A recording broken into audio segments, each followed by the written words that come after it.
Hello viewer, iPhone apps ডেভেলপমেন্টে আপনাদের সবাইকে স্বাগতম। আমি মোহাম্মদ বাইজিদ বোস্তামি।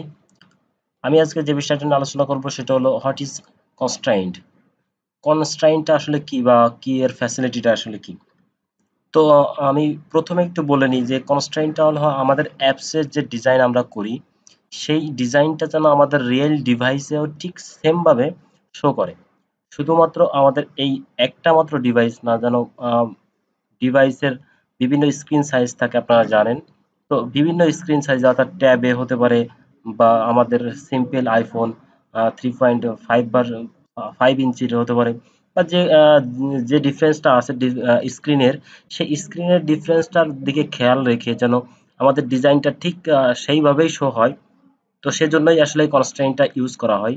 তো এটা অত্যন্ত একটা গুরুত্বপূর্ণ পার্ট। অর্থাৎ যদি আমাদের এই ডিজাইনটা ঠিকভাবে শো না করে, তাহলে দেখা যাচ্ছে যে এখানে কোনো একটা ডিজাইন আমাদের অ্যাপস এর বাইরে কেটে গেল, তাহলে অনেক প্রবলেম। তো ইউজার অনেক স্যাটিসফ্যাকশন হবে না। তো এটার অনেক বড় প্রবলেম। তো আমরা সেই প্রবলেমটা সলিউশন করা যায় কিভাবে সেটা আমি দেখাবো আজকে, সেটা কনস্ট্রেইনটের মাধ্যমে। তো চলুন দেখা যাক কিভাবে সমাধানটা করা যায়। তো দেখতে পাচ্ছেন এখানে আমি একটা অ্যাপস এর ডিজাইন করে রাখছি যে এইভাবে ডিজাইনটা আছে, এর ঠিক সেম এইভাবে আছে, কিন্তু অথচ আমি যখন অ্যাপসটা রান করতেছি তখন এইভাবে শো করতেছে, অর্থাৎ এই সাইডে কিছু ফাঁকা হয়ে যাচ্ছে দেখতে পাচ্ছেন। অথচ আমি ডিজাইন করেছি একদম এর গা ঘেঁষে। তো আমি এটা একটু রান করে দেখাই তবুও। আহ,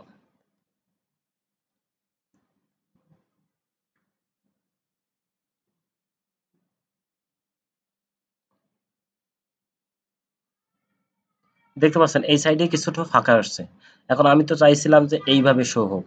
তো যদিও আমি এইভাবে শো জাস্ট দেখানোর জন্য, ডিজাইনটা বোঝানোর জন্য যে ডিফারেন্সটা কিভাবে হয়, আসলে কনস্ট্রেইনটা অ্যাড করলে কি হয় আর না করলে কি হয়।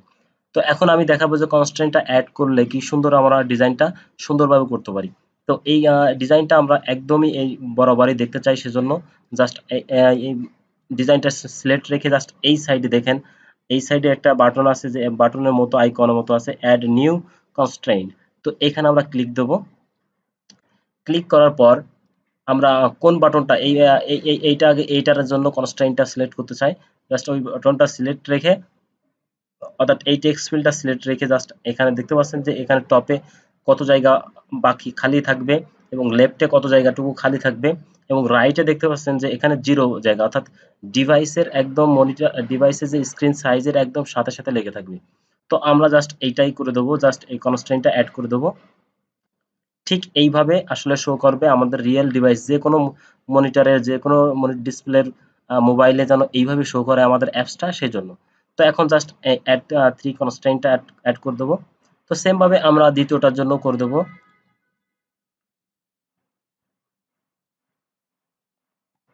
অ্যাড করে দিলাম। এবং আমাদের এই বাটনটার জন্য আমরা করে দিতে যাচ্ছি, অ্যাড করে দিতে যাচ্ছি কনস্ট্রেইনটা।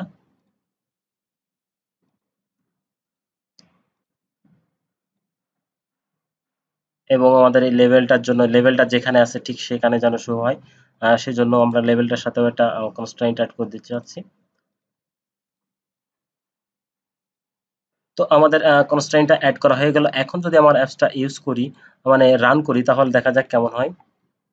আশা করি যেভাবে ডিজাইনটা করছি ঠিক সেম ভাবে আমাদের অ্যাপসটা রান করবে।